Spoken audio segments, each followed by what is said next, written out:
சுபஸ்ரீ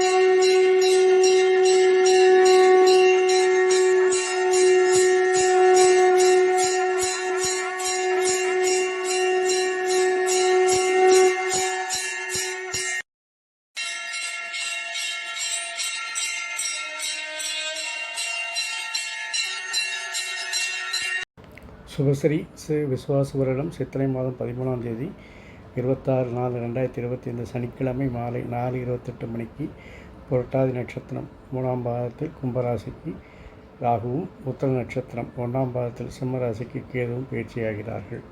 இது வாக்கிய பஞ்சாங்கப்படி நடக்கக்கூடிய ராகு கேது பயிற்சி. திருக்கணித பஞ்சாங்கப்படி சுபஸ்ரீ விஸ்வாச வருடம் வைகாசி மாதம் 4ஆம் தேதி, அதாவது மே 18ஆம் தேதி 18/5/2025 ஞாயிற்றுக்கிழமை இரவு 7:30 மணிக்கு சூரிய உதயாதி நாளிகை 34:38க்கு திருக்கணிதப்படி ராகு பகவான் மீனராசியிலிருந்து கும்பராசிக்கும், கேது பகவான் கன்னிராசியிலிருந்து சிம்மராசிக்கும் சஞ்சாரம் செய்கிறார்கள். இதில் ஒரு மாத டிஃப்ரென்ஸே இருக்கிறதுனால திருக்கணிதமாக வாக்கிய பஞ்சாங்கமாங்கிற பிரச்சனையை பேசி முடிக்கிறதுக்குள்ளே எல்லாமே ஆக்டிவ் ஆகிடும். அதனால் அந்த காரணம் நமக்கு இப்போதைக்கு வேண்டாம்.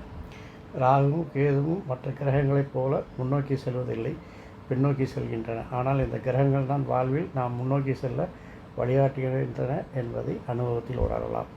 ராகு கேது மட்டுமல்ல, சனி போன்ற பாவ கிரகங்கள் நமக்கு கஷ்டத்தை கொடுத்தால் அந்த கஷ்டத்தை கொடுக்கும் பொழுது நாம் செய்ய வேண்டிய செயல்கள், பழக வேண்டிய ஆட்கள், ஆராதிக்க வேண்டிய ஆட்கள் என நல்லவர்களை அடையாளம் காட்டிவிட்டு செல்லும். அதனால் ராகுக்கு இது கஷ்டம் கொடுக்கறதே என்று கவலைப்படாதீர்கள். அது போகும் பொழுது உங்களுக்கு ஒரு நல்ல ஒரு பாடத்தை தந்துவிட்டு போகும். அது பின்னால் வரக்கூடிய அடுத்த 18 வருஷத்திற்கு அது உங்களுக்கு நன்றாக வேலை செய்யும்.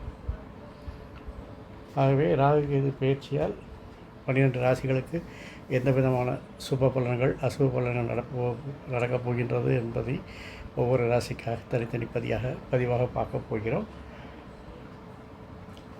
சுபத்தன்மை இருந்தால் மகிழ்ச்சி அடையுங்கள், அசுபத்தன்மை இருந்தால் கவலை கொள்ளாதீர்கள். பரிகாரம் செய்து அதை பக்குவமாக சமாளித்துக் கொள்ளலாம். மேஷராசிக்கு ராகு பகவான் மீனத்திற்கு கும்பத்திற்கு பயிற்சியாகும்போது அவர் 11ஆம் இடத்தில் பயிற்சியாகிறார். கேது பகவான் 6ஆம் இடமாகிய கன்னிராசியிலிருந்து சிம்மத்திற்கு பயிற்சியாகிறார். ஆகவே இந்த 11ஆம் இடத்தில் இருக்கக்கூடிய ராகும் 5ஆம் இடத்தில் இருக்கக்கூடிய கேதுவும் எந்த விதமான சுபபலங்களையும் அசுபபலங்களையும் தரப்போகிறது என்பதை நாம் இனி விரிவாக பார்க்கலாம். அதற்கு ஏதேனும் பரிகாரம் தேவைப்பட்டால் அது இந்த பதிவின் கடைசியில் உங்களுக்கு சொல்லப்படும். அதை நீங்கள் பாலித்து நல்ல முடிவுகளை பெறுவீர்களாக. முதல்ல மேஷத்தை பார்க்கலாம். மேஷத்தில் ராகு 11 இருக்கும்போது இது வரைக்கும் உங்களுக்கு பிரச்சனைகளாக இருந்த கேஸு, வம்பு வழக்குகள், என்கொயரி, ஆஃபீஸில் என்கொயரி வந்திருக்கும். டொமஸ்டிக் என்கொயரி போல் இருக்கலாம். இல்லை ஏதாவது கட்ட பஞ்சாயத்து வழக்குகளாக இருக்கலாம். ஏதாவது பங்காளி தாவாக இருக்கலாம். எந்த விஷயங்களாக இருந்தாலும், எந்த வழக்குகளாக இருந்தாலும், இதுவரைக்கும் ரப்பராக எடுத்துக்கொண்டிருந்த வழக்குகள் எல்லாம் இந்த தருணத்தில் உங்களுக்கு ஒரு முடிவை பெற்றுத்தரும். அது ஒரு சாதகமான முடிவையும் பெற்றுத்தரும். அதில் எந்த அளவும் கருத்து மாறுபாடு இல்லை. சரிங்க, நீங்கள் நினச்சதெல்லாம் நடக்க போகுதுங்க. மனசில் நினச்ச காரியம் நடக்கும், தொட்ட காரியங்கள் தொடங்கும், வருமானங்கள் நன்றாக இருக்கும், லாபங்கள் அதிகரிக்கும். அதனால் உங்களுடைய வாழ்க்கை இந்த 1.5 வருடம் மிக சிறப்பாக இருக்க போகிறது. இது வரைக்கும் நீங்கள் பட்ட கஷ்டங்கள்லாம் உங்களை விட்டு போக போகுது. ஏன்னு கேட்டிங்கன்னா, மனுஷனுக்கு முதல்ல இப்போ இருக்கக்கூடிய காலத்தில் மனுஷன் நல்லா இருக்கானா இல்லையாங்கிறது 2 விஷயந்தான். ஒன்று பணம், இன்னொன்று ஆரோக்கியம். அதில் உங்களுக்கு இந்த தடவை 11 ராகு இருக்கிறதுனால பணம் சிறப்பாக இருக்க போகிறது, வருமானங்கள் சிறப்பாக இருக்க போகிறது. அதாவது சிறப்பான வாழ்க்கையை நீங்கள் வாழ போகிறீங்க. அதில் எந்த விதமான டவுட்டும் வேண்டாம். அப்புறம் பார்த்தீங்கன்னா, காசு வந்துச்சுன்னா அடுத்தாக்க என்ன தோணும்? வசதி வாய்ப்புகள். அது இப்போதைக்கு வசதி வாய்ப்புகள்னால் வீடு கட்டுறதெல்லாம் பெரிய விஷயங்கள். குறைந்த அளவில் சொகுசாக இருக்கணும்னு நினைப்போம். வண்டி வாகனங்கள் இல்லாதவர்கள் வண்டி வாகனங்களை வாங்கி மகிழ்ச்சி அடைவார்கள். ஏற்கனவே வண்டி வச்சுருந்தவங்கன்னா அது லோயர் எண்டா அல்லது என்ன சொல்வது, எக்கனாமிக்கல் மாடலாக இருக்கும். அதை எடுத்து கொடுத்துட்டு சொகுசு மாடலாக அல்லது ஒரு கொஞ்சம் கிரேடு கூடின வண்டிகளாக வாங்கி சொகுசு வண்டிகளாக வாங்கி உபயோகிக்க போகிறீங்க. அதனால் வாகன வசதிகள் பெருகும், வசதி வாய்ப்புகள் பெருகும். அதனால் ஒன்றும் பிரச்சனை இல்லை. அப்புறம் இது வரைக்கும் நீங்கள் சேர்த்து வச்ச பணமெல்லாம் இப்போ உங்களுக்கு யூஸ்ஃபுல்லாக இருக்கும். எனக்கோ கொஞ்சம் கொஞ்சமாக சேர்த்து போட்டு மறந்து போயிருப்பீங்க. கஷ்டமான காலத்தில் கூட அதெல்லாம் நினச்சி பார்த்துருக்க மாட்டீங்க, இருக்குன்னே தெரிஞ்சிருக்காது. அதெல்லாம் இப்போ உங்களுடைய ஞாபகத்துக்கு வரும். அது இப்போ தேவையான நேரத்தில் அது வரும்பொழுது அது உங்களுக்கு ரொம்ப மன மகிழ்ச்சியை கொடுக்கும். இல்லை இது வரைக்கும் போட்டிருந்த ஏதாவது ஒரு இன்வெஸ்ட்மெண்ட் பிளாக் ஆகி கிடந்திருக்கும், அது லாக் ஆனது உங்களுக்கு தெரியாது, போட்டது மட்டும் ஞாபகம் இருக்கும், அப்புறம் மறந்துட்டுப்பீங்க. அதே மாதிரி லாக்கான பணங்கள்லாம் வெளியில் வரும், கொடுத்த கடன்கள்லாம் திருப்பி வரும். இதே மாதிரி எங்கேயோ ஒதுக்கி வைக்க அல்லது தள்ளி வைக்கப்பட்ட அல்லது ஒடுங்கியிருந்த பணங்கள்லாம் இப்போ உங்களுக்கு மெதுவாக வெளிவந்து உங்களுக்கு தேவையான நேரத்தில் அது உதவி பண்ணுறது தான் உங்களுக்கு ஹைலைட்டே அது. ஏன்னா பணம் யார்ட்டா போய் கேட்கலான்னு பார்க்கும்போது ஆட்டோமேட்டிக்காக ஒரு எஸ்எம்எஸ் வரும், your blocked fund is released in your account, if you are the concern person please check the account or inform customer care நம்பர்னு ஒரு எஸ்எம்எஸ் வரும். அப்போ தான் தெரியும், ஆஹா இது நம்ம அன்றைக்கி போட்டதில் அப்படின்னு ஞாபகம் வரும். அதனால் பணங்கள் தேவையான நேரத்தில் உங்களுக்கு வந்து கை கொடுக்கும்.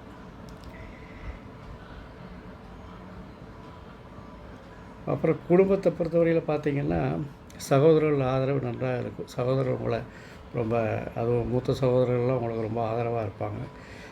அவர்களுடைய சேர்க்கை அல்லது அவருடைய ஆதரவு உங்களுக்கு பல விதத்தில் உங்களுக்கு ஹெல்ப் பண்ண போகுது.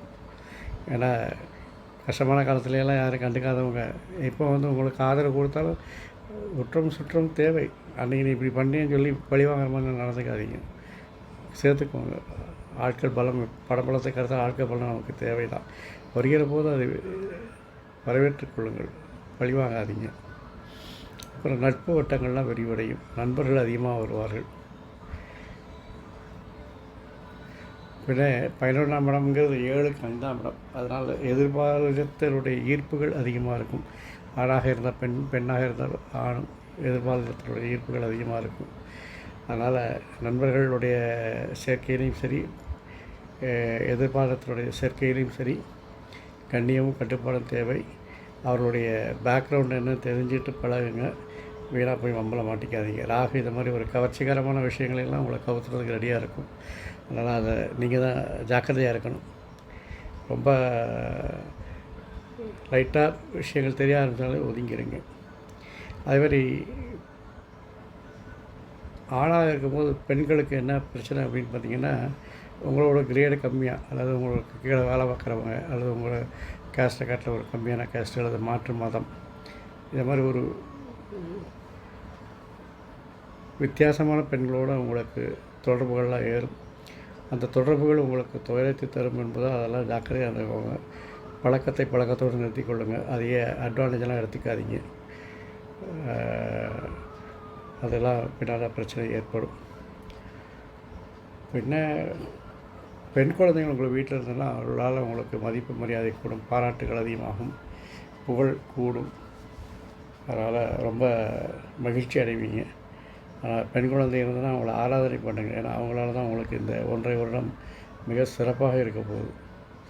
அதில் எந்த விதமான டவுட்டும் வேணாம். அந்த பெண்களாக இருந்தால் ஆண்களாக இருந்தால் பெண்கள்கிட்ட ஜாக்கிரதையாக பழகணும்னு சொன்னோம்ல, அது ஏன் அப்படி சொல்கிறோம் அப்படின்னா, அதில் வரக்கூடிய பிரச்சனைகள் குடும்பத்துக்கும் குலத்துக்குமே அது ஒரு பிரச்சனை உண்டாக்குற மாதிரி ஆகிடும். அதாவது ஒரு ஜாதி தர மாதிரி ஆகிடும்னு வச்சுக்கோங்களேன். அதான் சொல்கிறேன், மாறி உள்ள கேஸ்ட்டு, மதம், இல்லாட்டி கிரேடு கம்மின்லாம் சொல்கிறோம் இல்லையா, அது மாதிரிலாம் வரும்போது பார்த்திங்கன்னா அது ஜாதி சண்டை அல்லது குடும்ப சண்டை அளவுக்கு போயிடும். அதனால் அது ரொம்ப ஜாக்கிரதையாக இருக்கணும். ஆரோக்கியத்தை பொறுத்தவரையில் பார்த்திங்கன்னா உங்களுக்கு வெளியில் சொல்ல முடியாத ரகசியமான வியாதிகள்லாம் வரும்.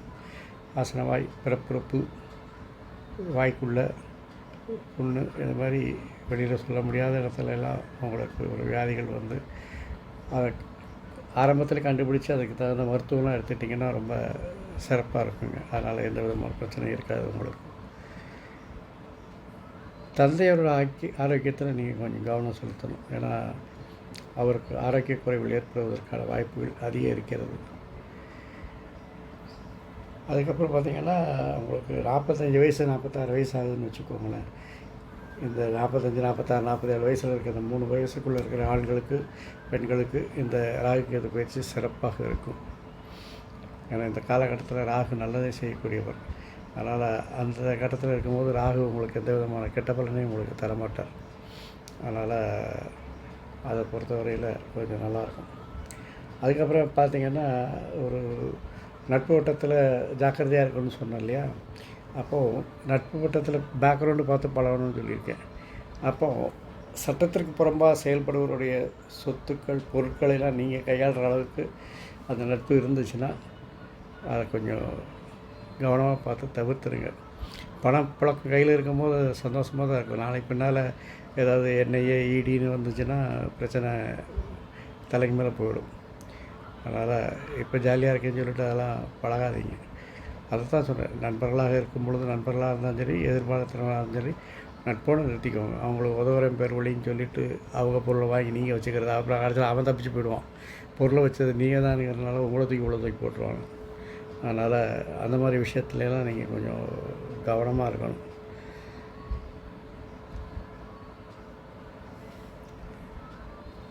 அது மாதிரி வீட்டில் ஆம்பளை குழந்தைங்க இருந்தாங்கன்னா அவங்களுடைய ஆரோக்கியமும் கொஞ்சம் கேடும். அதை கொஞ்சம் பார்த்துக்கோங்க. அதை கொஞ்சம் சரி பண்ணிக்கிட்டிங்கன்னா இந்த ராகுகேது பயிற்சியை சுமூகமாக கொண்டு போகலாம். சரிங்களா? ராகுவை பொறுத்தவரையில் பார்வை பலன்களை விட நட்சத்திர சார பலன்களுக்கு முக்கியத்துவம் தரப்படுகிறது.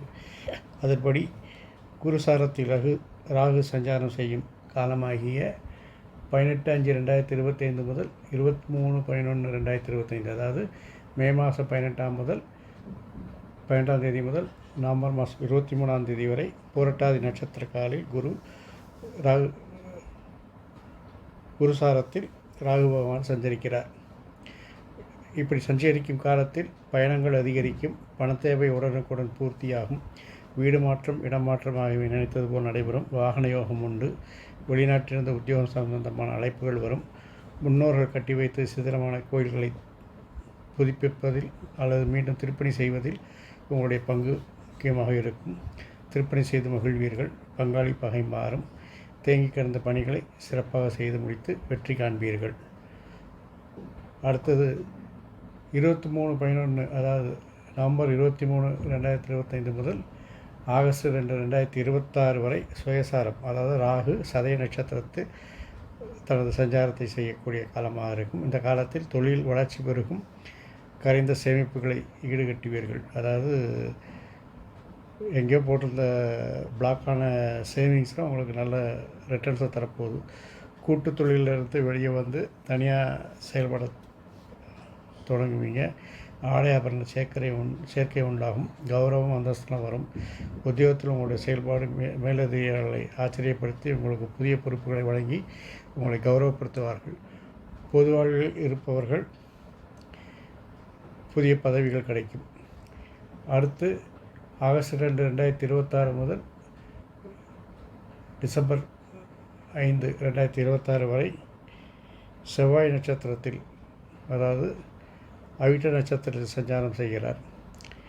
அவ்வாறு ராகு சஞ்சரிக்கும் பொழுது வாழ்க்கை தேவைகள் எல்லாம் பூர்த்தியாகும். வீடு கட்டணும்னு நினைக்கிறவங்களாம் வீடு கட்டுவீங்க, வீடு வாங்கணும்னு நினைக்கிறவங்க வீடு வாங்குவீங்க, பத்திரப்பதிவில் இருந்த தடைகள்லாம் அகலும், பூர்வீக சொத்தில் இருந்த வில்லங்கள்லாம் விலகும், புதிய வாகனம் வாங்கி மகிழ்ச்சியாக இருப்பீங்க, உடலில் நல்ல ஆரோக்கியம் உண்டாகும், உடலில் இருந்த பிரச்சனைகள் படிப்படியாக மருத்துவத்தால் சரியாகும், கணவன் மனைவிக்குள் இருந்த சச்சரவுகள் அகலும்,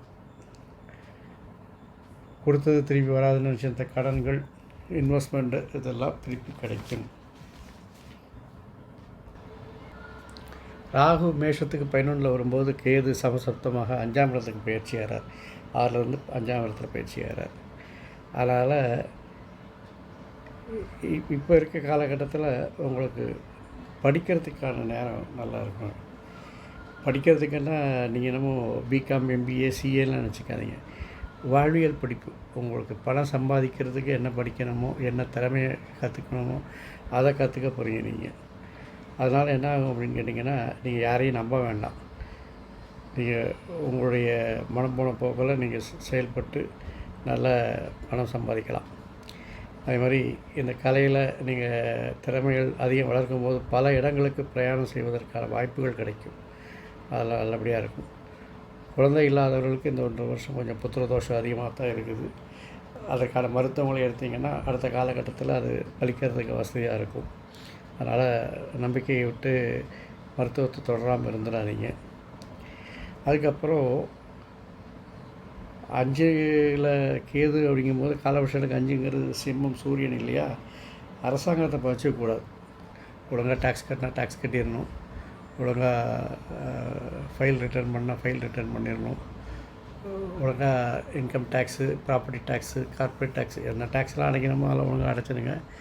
எல்லாம் ஏதாவது டிமாண்ட் நோட்டீஸ் அனுப்பிச்சா கூட அதுக்கு கொஞ்சம் பவ்யமாக பொலைட்டாக, ஐயா இதெல்லாம் கட்டிட்டேன், இந்த பாருங்கள் ரசீதெல்லாம் காப்பி வச்சுருக்கேன்னு சொல்கிறத விட்டுட்டு நீ யாரை என்னை கேட்குறது வீண் பம்பு சண்டைக்கெல்லாம் போகாதீங்க. கவர்மெண்ட்டை பறிச்சுக்கிட்டிங்கன்னா நிறைய பிரச்சனைகள் உங்களுக்கு தான் வரும். அதனால் இது பண்ணிக்கலாம். அதுக்கப்புறம் உங்களுக்கு யானம், யோகம், இந்த மாதிரி ஆன்மீக வழியில் நிறைய ஈடுபாடுகள்லாம் இந்த சமயத்தில் அதிகமாக இருக்கும். புனித யாத்திரைகள் செல்வீங்க, அதெல்லாம் நல்லாயிருக்கும். எந்த காரியத்தையுமே அவசரமாக செய்யாதீங்க. செஞ்சீங்கன்னா உங்களுக்கு தான் கெட்ட போயிடும். நிதானமாக செய்யுங்க. யார் விட்டு சொத்து கொள்ளையடிக்க போகிறதில்ல. கொடுத்த வேலையை கொடுத்த நேரத்தில் செஞ்சால் போதும். அது கொடுத்த நேரத்தை காட்டு நான் முன்னாடியே செஞ்சு காமிக்கிறேன்னு சொல்லிட்டு விஷப்பரீட்சையெல்லாம் வேண்டாம். அதை மட்டும் பார்த்துக்கோங்க. அப்புறம் பெண்களுடைய தொடர்புகள் எல்லாம் கொஞ்சம் கவனமாக இருக்கணும். பெண்கள்கிட்ட பழகிறதுல கொஞ்சம் கண்ணியத்தை தவற வைக்கணும். அவர்கள் கண்ணிய குறைவாக நடந்தாலும் நீங்கள் ஒதுங்கி விடுவது நல்லது. அதனால் அதோடு இல்லாமல் கொஞ்சம் உங்களை சுற்றி ஒரு மோசமான ஒரு பேக்ரவுண்டில் தான் நீங்கள் போய் இந்த நேரத்தில் வசிக்க வேண்டியது அல்லது இருக்க வேண்டிய சூழ்நிலைகள் ஏற்படும். அதனால் கொஞ்சம் அதெல்லாம் ஜாக்கிரதையாக இருக்கணும். இப்போ முன்னாடி லட்டை வச்சுட்டு விரதம் இருக்கிறவன் தான் ஞானி. அதேமாதிரி தீயவர்கள் கூட இருக்கும் பொழுது நீங்கள் ஒழுங்காக இருக்கிறது தான் உங்களுடைய ஞானத்தினுடைய வெளிப்பாடு. அதனால் சார் இல்லை சார் என்னை சுற்றி இப்படிலாம் இருப்பாங்கன்னு சொல்லிட்டு என்ன மட்டும் யோக்கியமாக இருக்க சொல்கிறீங்கன்னா இருக்கணும். அப்படி இருக்கும்போது யோக்கியமாக இருக்கிறதுக்கு தான் இப்போ உங்களுக்கு பாடம் படித்து கொடுக்க கேது 5ல் வந்திருக்கு. அதனால் கவலைப்படாதீங்க. இப்போ நோய்கள் வரக்கூடியதற்கான வாய்ப்புகள் அதிகம் இருக்குது. அது நரம்பு சம்பந்தமான வியாதிகள், வயிற்று சம்பந்தமான பிரச்சனைகள், இருதய சம்பந்தமான பிரச்சனைகள்லாம் வருவதற்கான வாய்ப்புகள் இருக்கிறது. அதனுடைய ஆரம்ப அறிகுறிகளிலே நீங்கள் அதற்கான மருத்துவத்தை உரிய மருத்துவரிடம் பெற்று அதற்கான மருத்துவத்தை செய்து கொள்ளுங்கள். ஆரோக்கியம் மேம்படும். தண்ணீரில் கண்டம் இருக்கிறதுனால தண்ணி அதிகமாக இருக்கிற இடம், அது தண்ணி ஆழமாக இருக்கிற இடத்துல எல்லாம் கொஞ்சம் போகாதீங்க. ஜாக்கிரதையாக இருந்துக்கோங்க. கூட ஆள் இருக்காங்கன்னு கூட நீங்கள் போகாதீங்க. கூட இருக்கிற குதிச்சா கூட நீங்கள் ஒதுங்கி நில்லுங்க. தண்ணி கண்டத்தில் இருப்பதுனால நீர்நிலைகளில் ஆழம் கம்மியாக இருக்குது, தண்ணியில் ஓட்டம் இல்லை, இழுப்பு இல்லைன்னு சொல்லிட்டுலாம் கையை காலை விடாதீங்க. அது பிரச்சனையாக மாற்றி விடும். அதனால் அதில் கவனமாக இருந்துக்கோங்க. 2025 மே 18 முதல் ஜூலை மாதம் 20ஆம் தேதி 2025 வரை உத்திர நட்சத்திரத்தில் கேது சஞ்சரிக்கிறார். இந்த சூரியன் சாரத்தில் கேது சஞ்சரிக்கும் போது பிள்ளைகள் வழியில் சில பிரச்சனைகள் வரும், விரயங்கள் ஏற்படும். பிள்ளைகளோட கல்வி சம்பந்தமாகவோ அல்லது அவருடைய வேலை சம்பந்தமாகவோ எடுக்கக்கூடிய முயற்சிகள் பலன் தரும். பாதியில் இருந்த கட்டிடப் பணிகள் அதெல்லாம் மீதியை தொடர்ந்து பூரணமாகும். பணம் ஒரு புறம் வந்தாலும் மறுபுறம் செலவாகி கொண்டே இருக்கும். மனப்பதட்டத்தை உண்டாக்கும். மருத்துவ செலவுகள்லாம் வரும். நீங்கள் செய்ய வேண்டிய வேலையில் நீங்கள் தான் செய்யணும். அடுத்தவங்க கொடுத்தா அது நீங்கள் தான் திருப்பி செய்ய வேண்டி வரும். உத்தியோகத்தில் அரசு வேலைக்காக செய்த முயற்சிகளில் தடை தாமதங்கள் ஏற்படலாம்.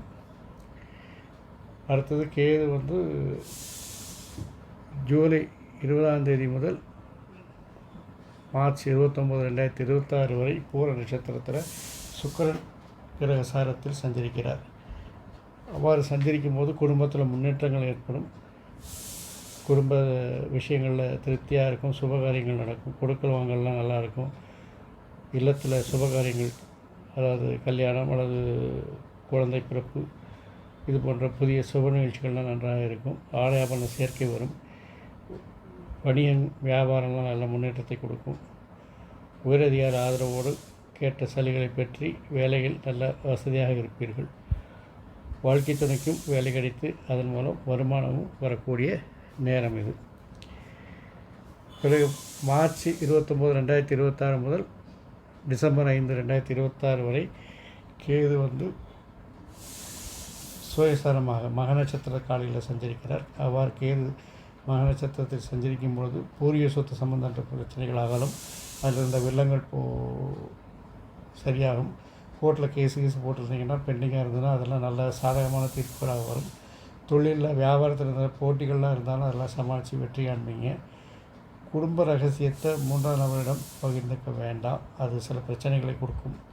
நெருங்கிய உறவினர்கள் பகையாகாமல் இருக்க விட்டு கொடுத்து செல்வது நல்லது. தொழிலில் அகலக்கால் வைக்க வேண்டாம்.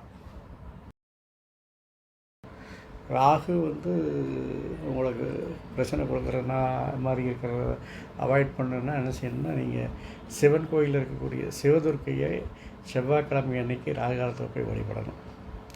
கேதுவுக்கு உங்களுக்கு மனித உருவம் இல்லாத தெய்வம், அதாவது பிள்ளையார், நரசிம்மர், பிரத்யங்கரா, வராகி அது போன்ற தெய்வங்களை வழிபட, நந்தி தேவர் அது மாதிரிலாம் வழிபடலாம். நீங்கள் மேஷங்கிறதுனால உங்களுக்கு நரசிம்மர் வழிபாடு நல்ல சிறப்பை தரும். ராகுவை பொறுத்தவரையில் சிவதுர்க்கையை வழிபடுங்க. செவ்வாய்க்கிழமை ராகு காலத்தில் போய் அதை பண்ணிங்கன்னா சூப்பராக இருக்கும். நரசிம்மர் சனிக்கிழமை போய் வழிபட்டு வாருங்க, நல்லாயிருக்கும்.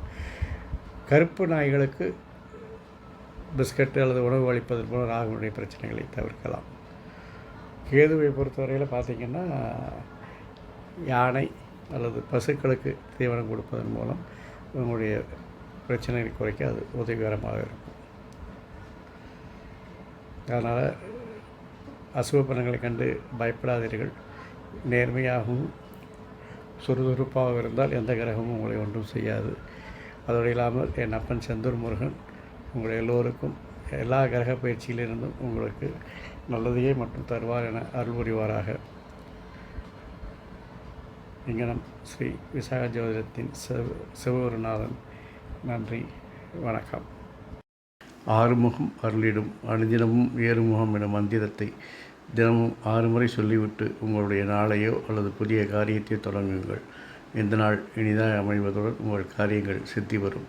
மேலும் இந்த மந்திரத்தை அதிகபட்சமாக உச்சரிக்கும் பாராயணம் செய்யும் பட்சத்தில் உங்களுக்கு ஆயுள், ஆரோக்கியம், அமைதி, சந்தோஷம், ஐஸ்வர்யத்தோடு எல்லா நாட்களும் இனிதாக அமைய என் அப்பன் செந்தூர் முருகன் உங்களுக்கு அருள் புரிவாராக.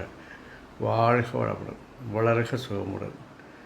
முருகாசரணம், கந்தாசரணம். அறம் செய்வோம், கர்மத்தின் வழி உரைப்போம். எங்கும் மங்களம் உண்டாகட்டும். எங்களிடம் ஸ்ரீ விசாஜோதத்தின் சிவகுருநாதன். நன்றி, வணக்கம்.